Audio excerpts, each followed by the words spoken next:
Good morning, everyone, and welcome to BOK Financial's 2026 Market Outlook. I'm Jill Malandrino, Global Markets Reporter at Nasdaq and host of Nasdaq Trade Talks, and it's wonderful to be here with you live at the iconic BOK Tower in Tulsa. Thank you for joining us as we take a deep look at the forces shaping the economy, the markets, and the investment landscape in the year ahead. Today's conversation is grounded in BOK Financial's 2026 Outlook, which highlights several major themes, including a rebound in U.S. economic growth, the powerful convergence of energy and AI, the evolving international landscape, and the structural shifts in globalization, supply chains, and manufacturing that are redefining competitiveness. We'll explore how these dynamics are influencing asset allocation and long-term investment planning. We have an exceptional panel with us today, each bringing a distinct perspective on what investors should be watching in 2026. Brian Henderson, Chief Investment Officer of BOK Financial, will frame the domestic and international macro backdrop. Steve Wyatt, BOK Financial's Chief Market Strategist, whom I have the pleasure of regularly hosting on Trade Talks, will walk us through Fed and fiscal policy, inflationary forces, and the labor market. And Matt Stefani, President of Cavanal Hill Investment Management, he'll highlight what's driving the narrative in AI and energy demand and these broader themes into the market dynamics. We'll wrap with a moderated discussion and audience Q&A, so please feel free to submit questions throughout the session. And with that, let's dive in and get Brian's base case and economic outlook for 2026. All right, well, thank you, Jill. And we are expecting a rebound in U.S. economic growth this year, something around 2 to 2.5% real economic growth. And part of that is just a rebound from the repercussions of the government shutdown that we experienced in the fourth quarter that hopefully is not repeated this year. And then the other big one, where it's all the policy changes, particularly around tariffs in the first quarter of last year. We're farther enough along, away from that. I think some of the negative chaos that was created, certainly from that on the financial markets, will help our economy this year. But the real shot in the arm for economic growth this year will be all of the federal tax refunds that are going to hit in February and March of this year from the Tax Cut and Jobs Act, where no tax on tips, no tax on overtime, all of the increased deductions on state and local taxes. That's going to be a big driver, particularly for the first half of this year. Yeah, and Steve, this aligns with your thesis that policy is seen as a tailwind, not a catalyst for 2026. Sure. So Brian mentioned the fiscal policy, and by the way, in addition to the refunds, Brian, withholding's going to go down, so paychecks are going to be a little bit bigger for consumers on an ongoing basis as well. But from a fiscal policy standpoint, there's big advantages for companies. And then on a monetary policy side, the Federal Reserve has been lowering interest rates. We're down 175 basis points from where we were at the peak of interest rates.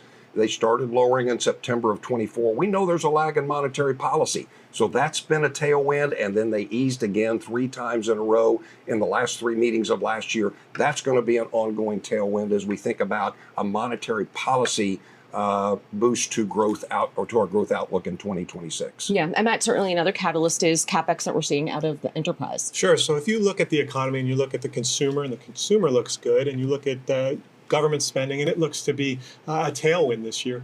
Then you come to CapEx and what's going on with business investment. And this is going to be an exciting year. This is the year, I believe, that AI starts to pay off in productivity and the spend continues. 3 years ago, the big hyperscaler companies, which are Microsoft, Meta, Google, Amazon, they spent about $125 billion in CapEx. This year in 2026, those 4 companies are going to spend over $500 billion in CapEx.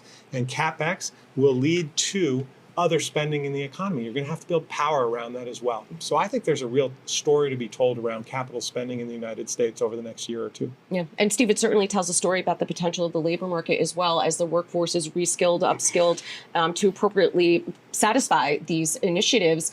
Those are nice, paying salary jobs. When you think about the circular economy, that's going to go back into the economy. Yeah, absolutely. And so this, again, is kind of why I would put us down in the camp that we're not anticipating an aggressive Fed easing cycle into this year because of, as Brian mentioned, above trend growth.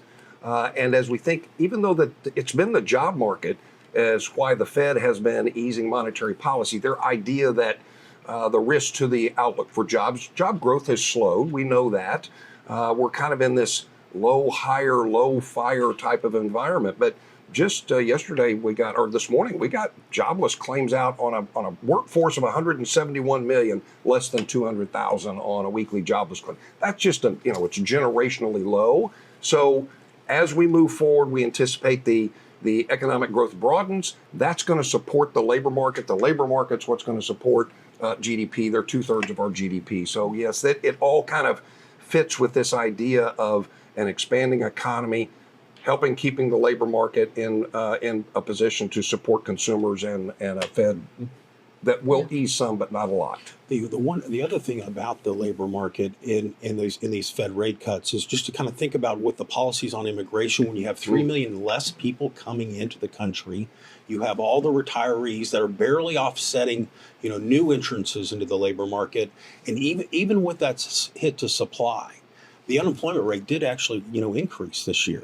And it was, because people weren't expanding, the job market. I mean, the demand was not there. So it needs to improve. It's certainly something to watch, in 2026. Yeah, and we'll get into expansion in just a moment here, but I want to let everyone know who is tuning in right now that for BOK's 2026 outlook piece that we're really focusing on the macro and policy, and we'll get into some expansion topics in just a moment here. Brian, I want to go back to that a minute and follow on to what Matt was saying with this CapEx that we're seeing within the tech space. At some point, and this is what the market is looking for, certainly the domestic stock markets, is that broadening out into other areas, the other 493 names. Yeah, I mean, you're seeing it already reflected in the markets. Sectors such as the cyclicals, the industrials, materials, all of the infrastructure that on the power side to fuel these data centers are benefiting from the massive amounts of investments that Matt spoke about. It's a good thing. Even the financials, the bank stocks, they're all doing well. They're all reacting well. And so what you have is, yes, it's been all about tech the last 3 years. Now it's the real economy that's also benefiting from all of these investments, and we haven't seen that in a very long time.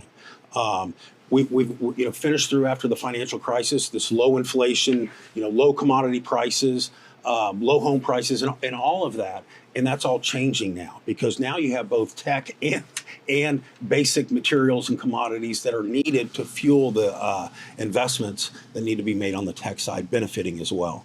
Yeah, let me just put a little perspective around how much energy we need for this AI revolution. So if you think about a gigawatt of power is enough power to power about 850,000 homes. All right, the incremental power that we need to add to the grid over the next 4 to 5 years to satisfy the demand from data centers is somewhere between 40 and 70 gigawatts of power. Enough power to power 35 million to 65 million homes. And that needs to be constructed over the next literally 5, 6, 7, 8, 10 years.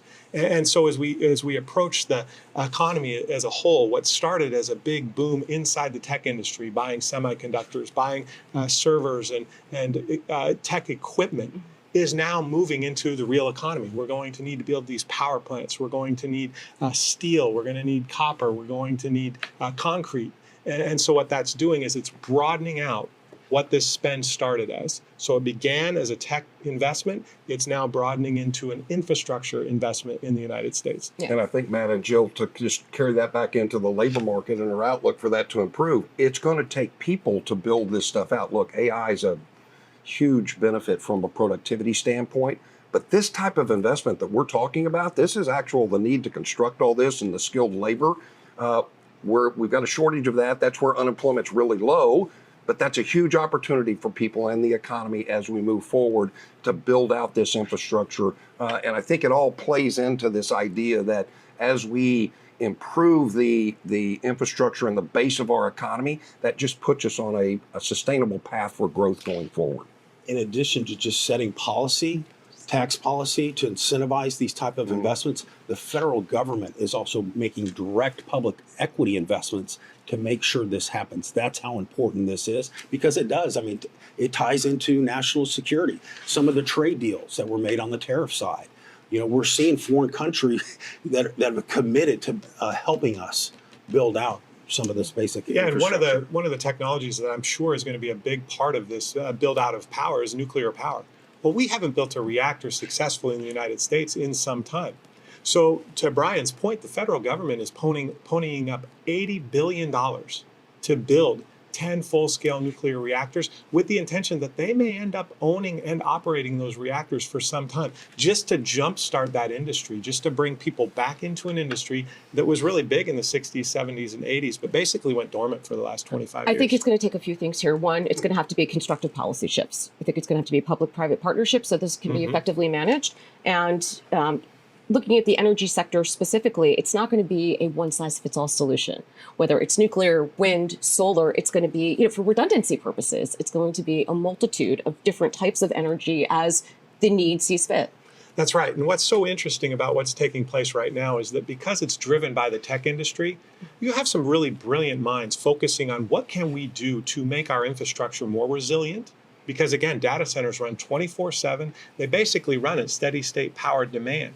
So when you build those data centers, you need to make sure your supply of power is also 24/7 available. So whether that's solar and wind with batteries, whether it's nuclear power, whether it's natural gas. And frankly, in the short run, I think it will be a lot of natural gas that's used to power this equipment. On the consumer side, you're hearing more about the affordability issues for particularly the lower income cohorts, and we have gotten some news. I mean, because people are concerned about electricity prices going higher in addition to all of the other things, and so it was good to see the news out of Microsoft yesterday. But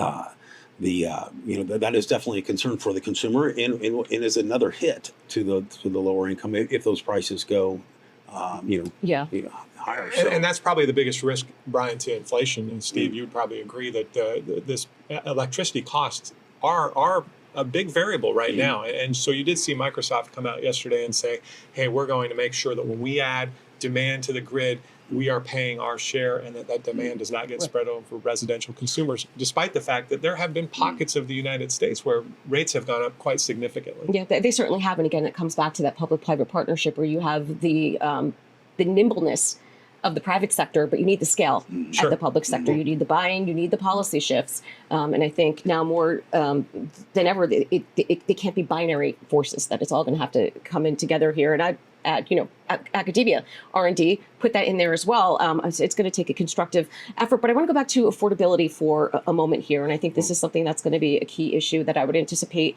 for our Q&A. There are certain forces we could cut interest rates, and if they did get back to where they were during the COVID era, we certainly, Steve, have bigger issues than just getting rates lower for mortgages and so forth. But there are certain forces that you can't control the inflation on. I mean, look, affordability is a word that we've heard a lot more. I think it is going to be a big issue as we move into the 2026 midterms. How long did we make it? 12 minutes before we mentioned the midterms in our 2026 outlook.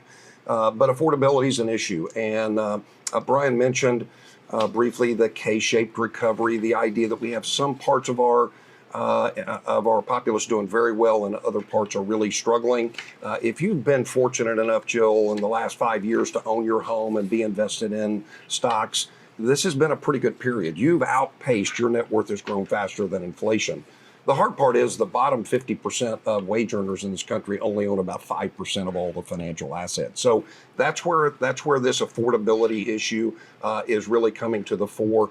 And so if electricity prices are going up faster, and they have, than the overall rate of inflation, when we start talking about items like insurance, homeowners insurance, car insurance, everybody knows this. These items have gone up way faster than inflation and continue to do that. Property taxes for homeowners. This is what, as a member of a board on a Habitat for Humanity here in Tulsa, we just hear more and more homeowners that it's less about the principal and interest on their monthly payment, and it's more about insurance and property taxes that is making some of this unaffordable. So I think affordability is going to continue to be an issue. If you look at the most recent CPI report, where it looked like CPI is coming down in aggregate, there's still areas within there where higher prices are a real problem. And I think what consumers feel is, since the onset of the pandemic, where aggregate inflation has outpaced aggregate wage gains,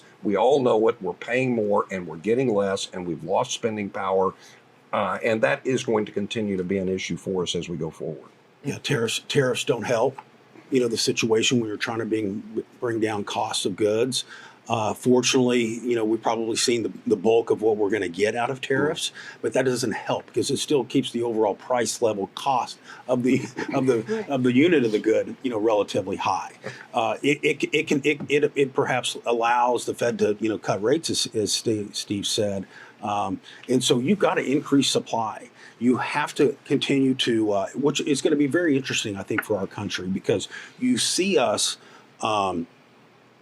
Not having the same relationships with, what we thought were friendly trading partners, to keep those goods and services flowing. And yes, the investments that the federal government is making to help, reshore some manufacturing of goods here helps, but we've got a long way to go. We'll get into American manufacturing for a moment here, but Brian, you said something that was inspirational to me in terms of rates and making it more affordable. This sounds like a policy issue when you're talking about insurance rates. And taxes and so forth. I'm not sure if cutting rates as it relates to Fed policy is going to impact that. No, I don't think it will. And I mean, the whole reason the insurance costs have gone up is because it costs a lot more to replace a car. It costs a lot more to replace a home. It costs a lot more to build it. So that's what's driving that. And then the property taxes just reflect the increase in the value of all these homes. And so those aren't likely to go down. So at the core, just exactly what Steve said, you have to grow. Real incomes have to grow faster than the pace of general goods and services that people are buying. As long as the economy is growing more rapidly, that does increase opportunities for people to, get a job if they want a job and increase their wealth in those jobs that they have. And some of those jobs on the technology side are higher paying jobs. Yeah, I mean, Jill, just real quickly, just as an example of how we know the administration, from a policy standpoint, is paying attention to this. Just in the last week, President Trump has come out and said, "I'm going to limit credit card interest to 10%." Look, we know that interest rates, another 25 basis points from the Fed is not the difference between credit cards being affordable and unaffordable. The difference between 10% and where some of those rates are now, that's the type of response that you get. This is how I'm going to attack affordability. Now, let's be clear. Whether they can actually do that is a totally different question. But that's what this is all being driven by as we think about how this issue is going to impact the midterm elections. It's all about, okay, here, let's just say we're going to limit credit cards to 10%. That's like stimulus checks. I was going to say, it sounds like dangling a carrot. It's not the solution. Right. Perhaps every little bit helps, If someone said, "Hey, I'm going to cut your interest rate on your credit card in half," yes, I'll take it. Even for a year, every little bit helps, but that's not the long-term solution. But the long-term solution, honest to goodness, is productivity. It is. I mean, that's the easiest way to grow your economy. It's not the easiest way to grow your economy. It's the most effective way to grow your economy. And so if you look back at history and think about the 1860s, I know it's going way back in time. You probably remember it better than I do. So the 1860s, you're building a rail line. May of 1869, you drive the Golden Spike in Promontory Point, Utah, and all of a sudden you can connect east to west. And that investment benefited us for the next 160 years. Yep. What we are doing in the technology space with data centers is akin to building a railroad. We are basically building an infrastructure level with power attached to develop productivity tools that should benefit us for the next 5, 10, 15, 20 years. These are long-term investments that can inflect productivity upward. It's happened a few times in our history. It happened when Henry Ford automated manufacturing plants. It happened when we returned workers from World War II and brought them into aircraft carrying factories and said, "Here, turn this into something that people want." And we did it. And then you had it when the PCs came home in the 1980s. People got home PCs, businesses got PCs, and you had this productivity boom in the 80s and the 90s that I think we're set to repeat right about now. The first few years of the AI boom have been investment in, all right? And we still have a lot of investment to make. But 2026, 2027, I believe, are the years that we start to see the productivity benefits of the investments that have been made. I can already see Jill thinking about a question on jobs. And actually, because what does that mean? Well, the resurgence of American manufacturing, Yeah, right? That's the broader theme And to your point, and everything you were laying out in that historical outline, it always comes back to reshoring, like the example of World War II. Once we brought people back, 1980s. Computer, PCs in homes in America. So it seems to be, not only for jobs. Of course, you mentioned before national security concerns and so forth. And in fairness to whether you're talking about the Fed or how companies have thought about their supply chains and so forth, there is no blueprint. We are making that blueprint following COVID. A lot of lessons were learned. I think accelerated. You could make that argument as well. So I think, Jill, I think you're exactly right. A lot of what we're seeing started with COVID. COVID-19 really illuminated the risks that we had put our economy in by having so much of our production overseas. Right. And really, we had gone through this long period where it was all about seeking out low-cost labor, and there were some tremendous tailwinds for U.S. consumers as that occurred with disinflation. Was it all good? We hollowed out a big part of our middle class as we moved some of those jobs away. So this is part of the realignment of the global trade environment as well.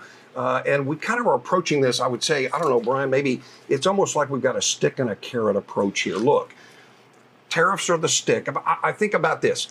When you go back to your basic economics classes and you learn that, look, if you want less of something, tax it more. If you want more of something, tax it less. Tariffs are the tax on imports. We want fewer imports. We want more production here. In the tax code, we have all these incentives for companies now to invest money in CapEx and building production facilities. So there's this carrot and stick thing going on. Now, the hard part is tariffs hit quickly. They haven't had as big of an impact as we thought. But some of these big investments that Brian has talked about, multiple $1 billion, this is great. It's going to take a while for that to happen. So this doesn't happen overnight. But I think that as you can step back and think about the bigger picture of what we're trying to accomplish, and then you throw on top of that the productivity from AI, this is where you can get kind of this almost multiplier of growth going forward, where we're moving more industries back here and they're more efficient. And by the way, if we think about what it means for jobs, because of our organic demographics, where we're an aging population, I'm going to tell you, I hope we get some real productivity gains out of this, because our labor force is not going to be growing that fast. Right. Well, COVID kind of woke us up to where our supply chain was. For 20 years in this business, I used to cover pharmaceutical stocks. And as far as I knew, they were still manufactured in Puerto Rico, New Jersey, and Ireland. Finding out that 95% of our active pharma ingredients were made in China was news to me. It had been a while since I had covered the space, but that's what had happened in a decade of let's go find the lowest cost to produce. And we took national security interest items and took them to some of our enemies. Right. And then that was made clear in the Beijing Olympics, all right, when President Xi and President Putin stood on the stage together and said, we have this commitment together. It left us saying, well, where are we going to get our pharmaceuticals? Where are we going to get our rare earths? If our military aircraft need fasteners, where do those come from? They're all made right now in China. So there is this resurgence of production back in the United States.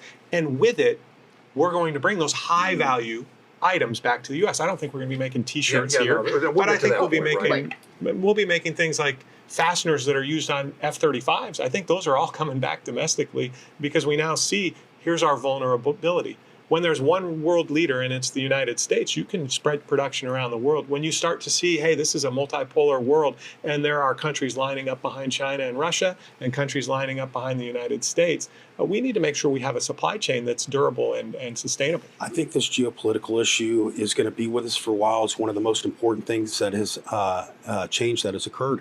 And it's the United States also trying to find out who are its allies. I mean, even with NATO, being in jeopardy here, and our relationship with Europe, and so in this deglobalizing AI world, which is the theme for our outlook, it's going to be very interesting to see, who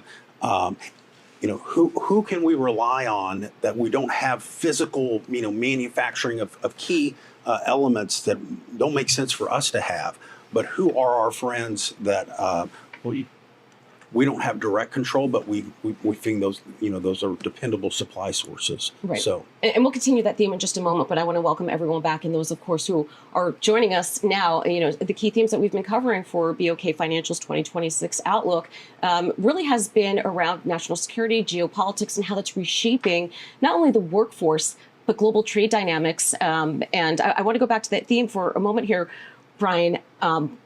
I brought up the point earlier about consistent and stable policy. I think one of the risks that we're running is what's it going to look like in midterms? What's it going to look like with the next administration? That certainly is a question that our allies are asking. And I even think from a business perspective, the types of investments that you want to make. exactly. But Yeah. the lessons that we did learn during COVID, not even with everyone going to cloud at the outset of COVID, with no one had that in their 2020 outlooks, right? And then now you're starting to see some coming back from the cloud and also on-prem again. You're getting that hybrid kind of solution. But I think we almost needed to wake up and understand what our vulnerabilities are. To your point, I thought the same thing too. I live in New Jersey. The healthcare, companies are all over, but I did not realize the extent of where things were manufactured overseas. Well, and what can happen is a lot of businesses are cyclical, very cyclical. And so take, for example, power demand. Power demand grew in the 1950s and 60s. Why did it grow? HVAC's in South, right? We finally figured out you can live in Florida as long as you have air conditioning. And so you had millions of people over several decades move into Florida. And so you had this boom in electricity demand that lasted from, say, 1950 all the way up until 1970. Electricity demand then went flat for about 15 years. PCs come up, and they demand a lot of electricity, and the internet came up, and that demands a lot of electricity. And you had this big electricity demand shift up from about 85 to 2000. 2000 comes, electricity demand starts leveling off. You see companies addressing the lights in their buildings, the windows on their buildings, and electricity demand for 20 years was flat. Now we enter this AI race, and it's really a two-team race. It's us and China who can develop AI quicker. And we are short electricity relative to China. And so we're realizing, wow, that's one of the critical areas that because of cyclicality, for 15 years, we really just didn't think that much about it. All right. But now we're looking and we're saying, how do we get there? So then again, you need policy support to make these types of big investments. It's why I started with such a positive view on nuclear. The reason for that is we did open a new reactor in Georgia about a year ago. And at that time, we had a Democratic Secretary of Energy stand at the podium and say, we have 94 of these in our country. We need to build another 200 of them. Fast forward a year, and you listen to the current Secretary of Energy, who's a Republican, and his view is the same. We have got to stimulate that industry to the point where the U.S. government is spending $80 billion to build 10 nuclear reactors. Yeah. Well, I want to take a look at the longer term impacts on the market here, because Steve, you brought up a great point where these types of investments do take time. And I think for a number of reasons, our short-termism and FOMO in the market can work against longer-term investors. So when you think about your market outlook, whether it's equities, I want to talk to you, Brian, about the fixed income markets as well. But I do think exercising patience and getting back to core fundamental values as a manager or as an investor. Patience can be a hard one for the market. If you just look at the notional principle of what's being traded on 0 days to expiration options, where it's almost like the market's becoming more gamified than it is this idea of patient investments. But this is kind of the thing, as we think about the economy moving forward, we're trying to recognize those longer term trends. We have to pay attention to what's happening on a quarter to quarter basis.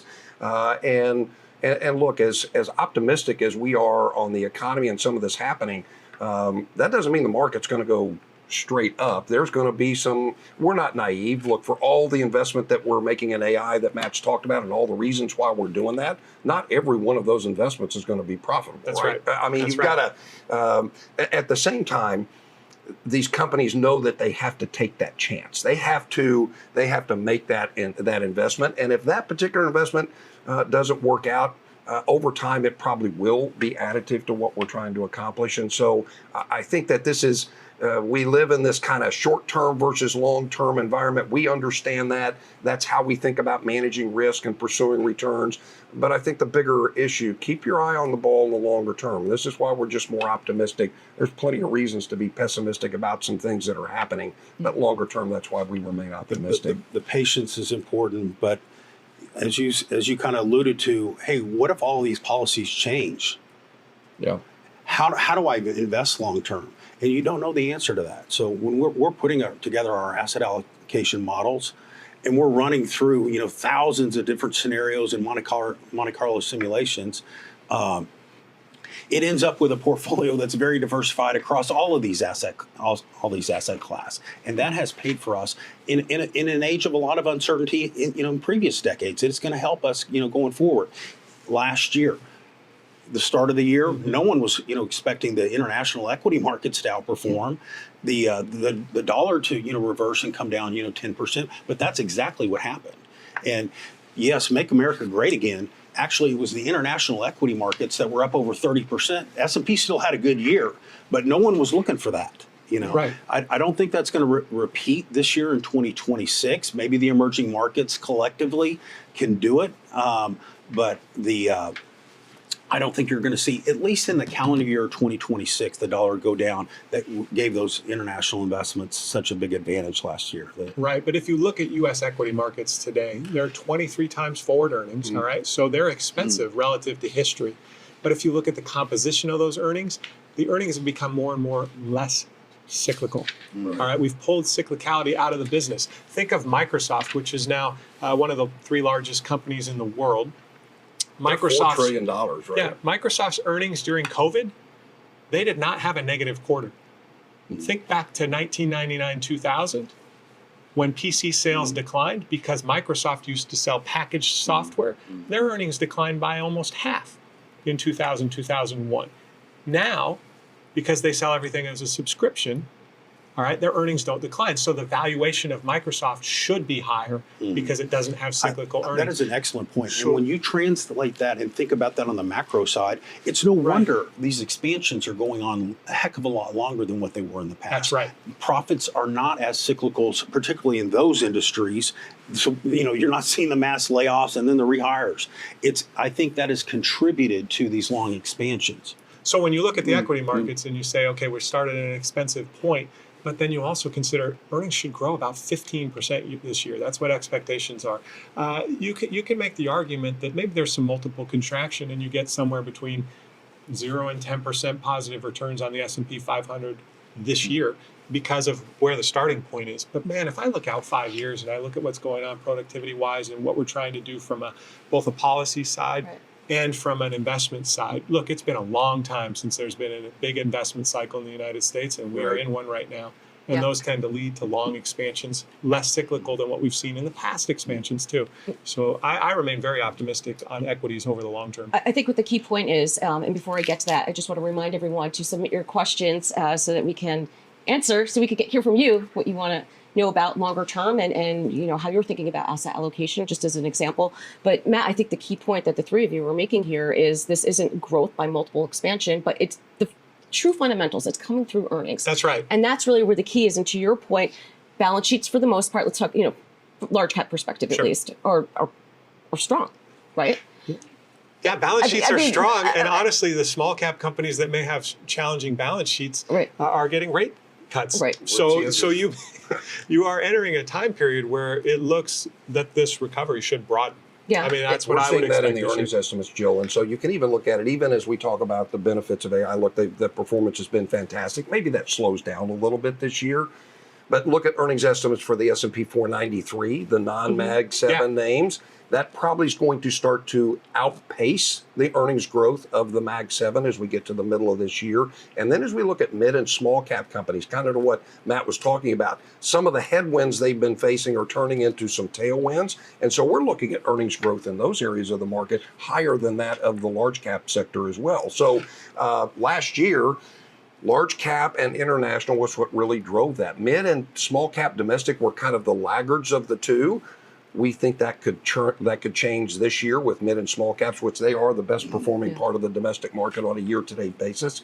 And if you look at even within large cap, If you take an equal weight S&P, where unlike a capital weighting where we know now that the Mag 7 make up 35% of the S&P 500. If you just take an equal weight S&P versus the capital weight, equal weight's outperforming. That gives you this idea that the average stock is starting to outperform the very top of the market. We think it's early in that game. Again, we're not calling for the end of the AI trade. It's just this broadening and a more especially the energy thesis kicks in on a small mid space. Right. But Brian, I want to talk about fixed income for a moment here. How is it interpreting what's happening globally? The U.S. investment grade market had a very good year last year. Up close to 7%. High yield actually did even better with credit spreads.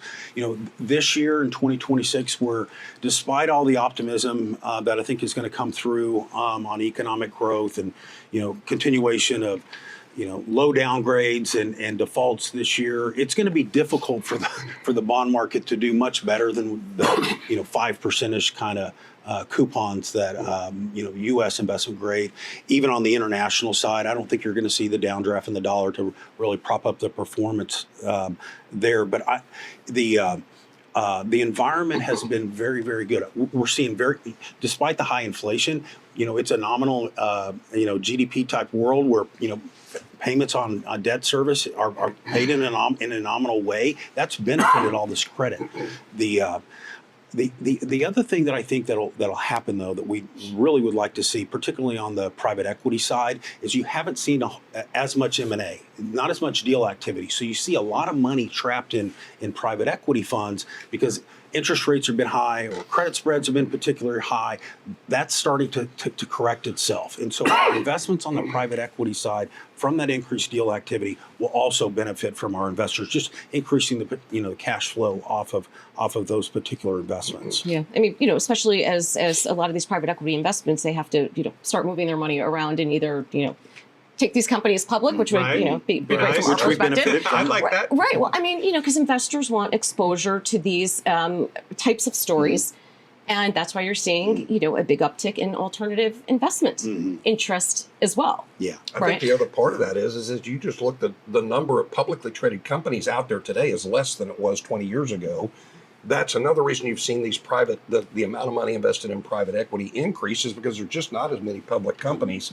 But that's why it's becoming a bigger part of the asset allocation picture. It's like if you're going to get exposure to the capital markets that somewhat reflects the investable universe out there, you just have to have more private equity or more private alternatives now than you did 15 or 20 years ago. One other thing, and I sorry to interrupt, as optimistic as you hear us today on the economy and the markets, which again I think is likely to happen, it's always been shown that when there is the unknown, when some event happens that nobody's looking for, they all rush to U.S. Treasuries. So that will always continue to be some sliver of all of our portfolios, regardless of our views here in a base case, in a risky, uncertain kind of markets. And I think that's still smart. You still, despite the better investment returns that you can get in some of these riskier investments, core U.S. fixed income, U.S. Treasuries, and that's in an environment where you've got high deficits, high overall debt levels. Right, and I would tell you, Brian, that the risk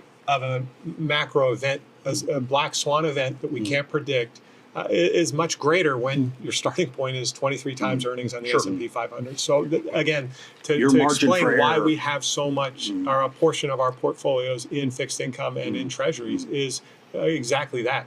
Those events that you can't predict have a bigger consequence to portfolios when the starting point is as high as valuations are today. Yeah, but I mean, it's just remarkable how quick the markets did bounce back after COVID, as an example, or what we experienced in 21 and in 22. The resiliency has been quite remarkable. 0% interest rate, $6 trillion injected into the economy. $6 trillion. COVID's probably not as surprising as you think about that. But if 22, or even thinking from the inelegant rollout of the tariffs, where that was where uncertainty went very high very quickly. And this is where, during that period of time, as our asset allocation committee met there, one of the things that I think that we try to do as an organization, as a committee, is when markets start acting very emotionally like that, we try to remove the emotion from the situation and say, okay, what's happened in the past during periods like this, and what does that mean that may mean for us as we think about what we do now. And what we've learned, or what we saw, is that as we looked at data, when policy uncertainty goes very high, and uncertainty is if you're a company owner, that's the worst thing you want is uncertainty. How do you make investments if you're uncertain? That's where tax policy is helping that uncertainty on tariffs and stuff, give them some certainty there. But what we saw is that when policy uncertainty went very high, that forward returns from that period were way higher than average. And so it was at that point in the time we made the decision, we need to rebalance our accounts. And that meant we were selling bonds and we were buying stocks when that uncertainty was high. It wasn't a decision for the next day or the next week or even the next quarter. But we just knew that to kind of match point, if my starting point is pretty low, my chances are better as I go forward. If my starting point's really high, the risk of some unknown having a bigger impact is a little bit higher. So that's right. Sell high. Such a weird concept. There you go. You have this career in media, doesn't work out. That's right. So you wanted to follow on? I would just say that our view economically, I think we see a good first half of the year, thanks to the rebates that are coming. And don't conflate necessarily a good economy with necessarily a good stock market. Yep. They don't always have to coincide. But over the long term, the structure of what we're doing in the economy today and what I think is going to happen over the next 2, 3, 4 years is very, very supportive of continued growth in the equity markets. Now, again, you can't predict timing, right? You could have a year where you get zero return in equities and then a year where you get 25%. So my view is that the long-term outlook has actually improved. And I think that's why valuations have improved in the markets.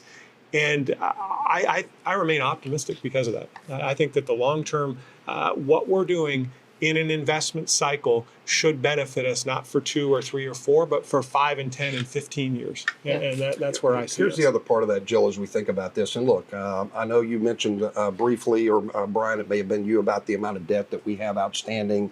It's $38 trillion. It's going higher.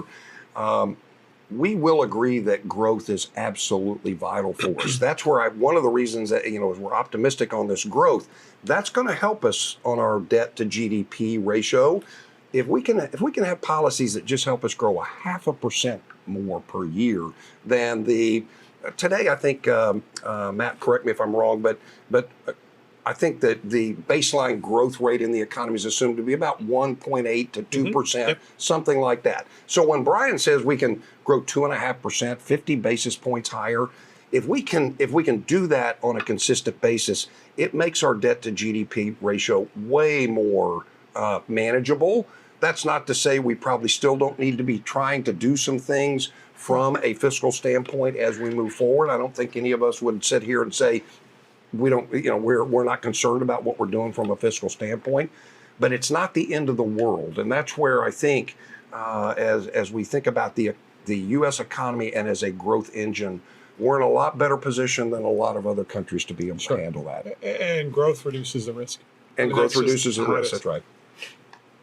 Okay, but then again, the risks to that thesis, this debt has to be managed, Brian, right? We need, all the levers to move in the right way. Yeah, and we also need to have, maintain relations in a financial system that allows, overseas capital to keep coming into our markets to buy that debt. Yeah. It's out there. We're not at, Steve's exactly right. We're on a bad trend. If the economy can grow as rapidly as what we're talking about, on a sustainable basis, then that helps tremendously. But also at the same time, you've got demands we are in a different world. You already hear Trump already talking about increasing the defense budget by 50%. Okay, well that's a lot of money. Probably needs to be done. And then the aging population and demands on healthcare and all that sort of thing, creates more, increase in expenses as well. So growth is, to Matt's point, is the solution. If we can get the productivity improvements, we need that.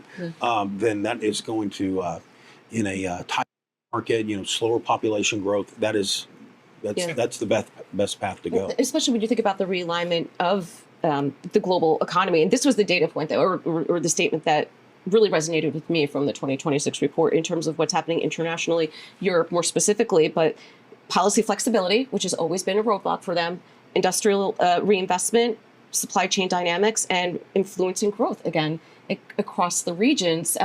They're still competitive in that respect. And I think, being so unilateral might not necessarily be the best way that this plays out either. Right, and I think what's happening is you're seeing this awakening around the world, right? In the last decade and a half, there were policies that maybe weren't necessarily growth focused, but focused on other objectives. And now you sit in a country like Germany or the UK, your power costs are 50 to 100% higher than they are in the United States. And the number one technology that you need to get yourself out of this slow growth era is AI. And you have high power costs. You're realizing, wow, we need to adopt policies that actually address that. And I think that's what you're starting to see. And you're seeing that in Europe. And part of it has to do with what Brian mentioned earlier, where they all used to sit under the umbrella of the United States protection. Countries are starting to realize we have to take a little bit of ownership on ourselves. And so what that's actually doing is taking some of these countries and in their politics looking at how do we grow? How do we produce energy for our people? How do we improve the standard of living of our people without driving costs so high, which is what happened in some of those countries? How do we do that with the spending policies that we're making right now? Yeah. And so I think that a lot of this stemmed from the changes in the world that occurred from COVID on. Yeah. Yep. Let's take some questions from the audience and see what they want to hear from you guys. And with the first question, let's see what we have coming up with here. All right, Steve, want to go back to inflation here. So with inflation still sticky, as we had mentioned, and possible Fed policy changes ahead, what's your outlook for interest rates this year? Because you could make the argument that, looks a little bit different the first couple of weeks of this year with the news cycle, when this was published. Yeah, maybe. Jill, I think this is the first time in a while that there is another kind of perspective on what's happening within the Fed as we see what's happening play out with Fed Chair Powell and some of the Board of Governors and their interactions with the president. That let's be clear, every president in the past has wanted lower interest rates. President Trump's no different than that. We've had past presidents get pretty aggressive with their Fed chairs about disagreements on policy. The difference is this is probably the first time it's playing out on social media. All of us, before we give a presentation, we check our phone or Truth Social to see if we need to alter our comments a little bit. So there's this underlying risk of what may happen to the makeup of the Fed and how that could impact the markets. Again, thinking about the basic underlying factors that are driving what we think monetary policy is, inflationary pressures look like they're going to continue to decline. Housing, I pointed to that. Brian's talked about tariffs. We're going to lap the tariff price increases from last year. That means they're not continuing to go higher. We may actually get some short-term help from the Supreme Court if they do something with the tariffs from their decision. But here's the key: we're going to have tariffs going forward. That's not going away. But our sense is that the Fed will have room to ease rates a little bit. We don't see an aggressively easing Fed, and maybe this is different than what some people would think. I don't want that, because if that occurs, then we've had this economic outcome that I think is worse than we want. And our sense is that the Fed maybe one, maybe two more cuts this year, but at that point, they're pretty close to their neutral target. And if the economy's still growing and unemployment's still below 5%, it just doesn't call for them to have to do much from a monetary policy standpoint. Yeah, but Brian, though, right? Yeah. Coming into midterms, and not to be flippant, but it's the economy. Stupid, right? We're familiar with that phrase. We could look at all these data points and make our investment cases. But again, there are some costs that the Fed's not going to control, right? No, and that's how the consumer's thinking. Its mandate, it's got two things: full employment and stable inflation, and it's put a stake in the ground at 2%. GDP, these other things have nothing to do with what they're responsible for. So it did the right thing in cutting rates last year, and I know a lot of the markets were even during the time thought the second and third quarter we're growing 3 to 4%. And that's in an environment when inflation is still hovering around 3%. What are we doing cutting interest rates? Well, it ends up the labor market data that once we got it showed a tremendous amount of weakness. I mean, we're not even breaking even with the monthly payroll growth. that happened. So they did the right thing. Now here in 2026, the labor market has still got a ways to go to repair. But don't forget, Steve mentioned this, that the Fed at 3.5, 3.75 is above neutral. It is restrictive. It is that is slowing growth down. It is dampening inflation. And once we get the tariffs to flow out of the data, I think you're going to get, and then ongoing, home prices perhaps going sideways to maybe down a little bit in certain regions, and rents coming down, that it's going to get down to a level I think the Fed will be more comfortable about not being as restrictive, and that's what they're doing. Yeah. So- Well, let's go to our next question here and see what's on the audience's mind. And Matt, this one is for you. How do you see renewable energy evolving over the next 5 to 10 years, both in North America and globally? So longer term thinking cap. So globally, I think the reaction first is going to be natural gas. And I know that's not a renewable, but I think when you look at the rest of the world, ex-China, the world is short electricity right now. And so I think you're seeing gas move into Europe. It's going to come from North America, and you can see LNG facilities being built in North America to address it. When it comes to renewables, I actually think solar and wind with battery has a place on the grid as well as in the data center business, but I'm more interested in nuclear power. Nuclear power produces about 18% of U.S. electricity, and I can see that doubling over the next 20 years. Now, the investment cycle for nuclear power is 5 to 10 years. So we are just at the very beginning, but I think you will see shovels turned this year on new nuclear construction in the United States. And I think that's probably the biggest source of benefit from what we're seeing from a demand standpoint. So just to be clear, Matt, you're saying, look, renewables are still going to be a growing Absolutely. part. They're just not going to grow as fast as some of the other areas that you see, like nuclear. It's Absolutely. Not that And I we're think not negative on renewables. No. Right? I just think part of the challenge is when think about a building. You come into a building, you turn the lights on, the air conditioning kicks on. You need power during the day, and when you walk out of the building, everyone shuts the lights off. Everyone goes home. Doesn't matter what you heat the building to. Matches perfectly with solar, right? Sun comes up, people go in the building. Sun goes down, people leave. When you look at data centers and 24/7 power demand, it just doesn't match with what solar is producing. So you need battery storage, or you need a different source. Yeah. I think in the short run, you're going to use natural gas. I think in the long run, you're going to use nuclear power. Yeah, and we have a question coming in as it relates to broadening of the markets and transportation stocks. They're at an all-time high. Strength in the transports has often been viewed as good macroeconomic stock market sign. Is that still the case in the AI economy? Yeah, I'll take that. While AI and the trade and the tariffs still get all the headlines, if you look at the GDP data, it's not necessarily moving the dial to the same degree. Even all the expenditures on semiconductors, those don't flow into GDP. So what? Because that's considered an intermediary type good. It's still. We're still dependent on manufacturing in the service business and jobs here, and so I do think that the increase in transportation stocks is sending you a signal that the economy is rebounding, just like what we expected it to do this year. So it's a telltale sign that things are heading the way we're expecting. The transport, isn't that an old-time Dow theory? The Dow transport's confirming a move in the Dow, and that was the signal that the economy was broadening out and Sure. confirming the move higher in stocks. Hey man, just because it's old doesn't mean it doesn't work. Thank you, Matt. I appreciate that. You got them today. Well, you know what? We keep talking about policy consistency here as an example. So we're coming into the midterm elections, as I alluded to before. How much influence does it have in the U.S. and with global economies? We are operating in a different environment now, for all intents and purposes. Well, it certainly has an influence in Washington.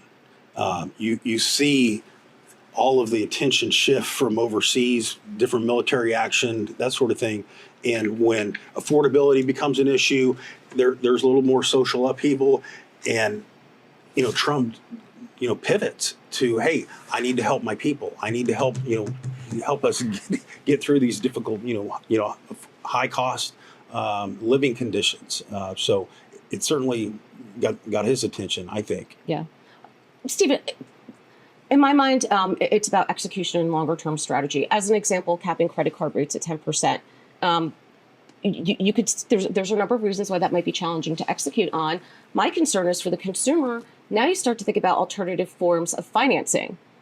And So that's you're not concerning. holding out 10% as a good policy, right? I could just see, I could see how concerns can emerge. Yeah, from candidly, that. look, I would say that's a bad policy. What's going to happen then is that you would have a reduction in the availability of credit to consumers from the sources that they're getting it now, whether that's credit card, the big banks, or actual bank loans. If you're limiting that rate, that reduces that source of credit. That means consumers are going to have to look somewhere else. And I'm going to tell you, if they're going to look at other sources than what we have now, they're not going to be cheaper than 10%. They're going to be more unregulated. It just opens up a whole new level of risk to the economy as we move forward. So again, I don't blame him.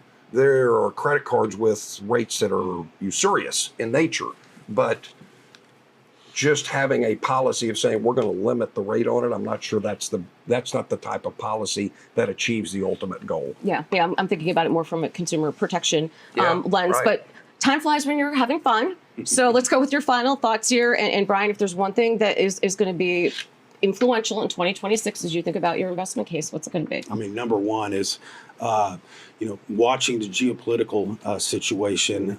It is driving economic decisions, driving, national security decisions. It's driving trade decisions. It's impacting, prices of commodities, which, impacting financial markets. It's something that's new, that has become more core to our outlook in what we're considering, going from this more, post-World War II kind of peace dividend, free trade and all that. That's all out the window now. So geopolitics is something that I'm certainly on the top of my list of watching.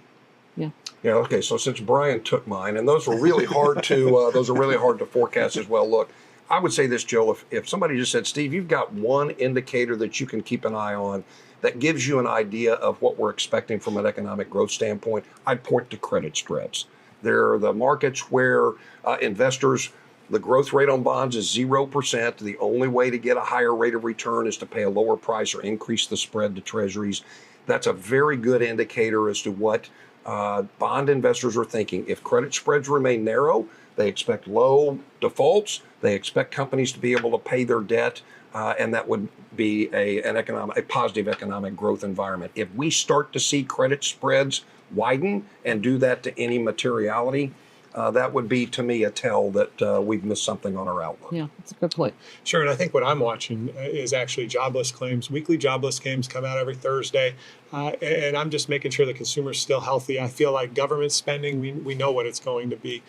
Corporate spending, this investment is going to occur. So we just need the consumer to stay solid.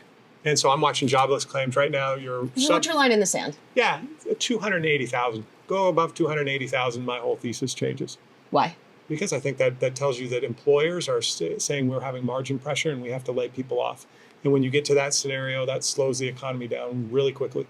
Perhaps and we're right at 200,000. Yeah, so we're That's comfortable. 210. Yeah, but if you go back and even look over the last 4 years, it's been about, we go up to 250 and then we come back down to 200 and we go back up to 250. We've done it 3 or 4 times in the last 4 years. But if you see that 280, I think that you have to put in question the bull market that we're seeing. Could you make the argument that management teams are trying to discern what their AI strategy may look like, and they're not sure what they're hiring for yet? And it's not necessarily job cuts, but they just aren't ready to hire yet? Absolutely, and I think that's why the average age of new hires in companies is older than it's been.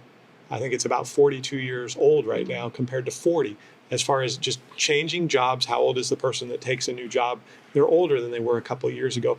And the reason for that is companies don't really want to invest yet in kids coming out of school because they don't really know what skill sets those kids need to have. And so you're seeing actually a really tough labor market for new college graduates, and maybe not as tough a labor market for someone 35 to 40 years with the skills that a company might be looking for. Yeah, I think it goes back to, Steve, we have 30 seconds here, but redundancy and experience. Redundancy, well. look, and the other big thesis of this, Jill, from an economic standpoint, is resilience. We want an economy that's a little more resilient. That's not always the cheapest job way to run a company business plan. But we're looking for our economy to become more resilient. And as we do that, that's why we're optimistic on growth. All right. Thank you, Brian, Steve, and Matt, for your insights and for helping us navigate the forces shaping markets, policy, and innovation in 2026. And thank you to everyone joining us virtually for being part of this year's annual Outlook. We encourage you to visit BOK Financial's full Outlook at bokfinancial.com/2026 Outlook and to stay connected as the year unfolds. I'm Nasdaq's Jill Malandrino. Thank you for spending your time with us this afternoon.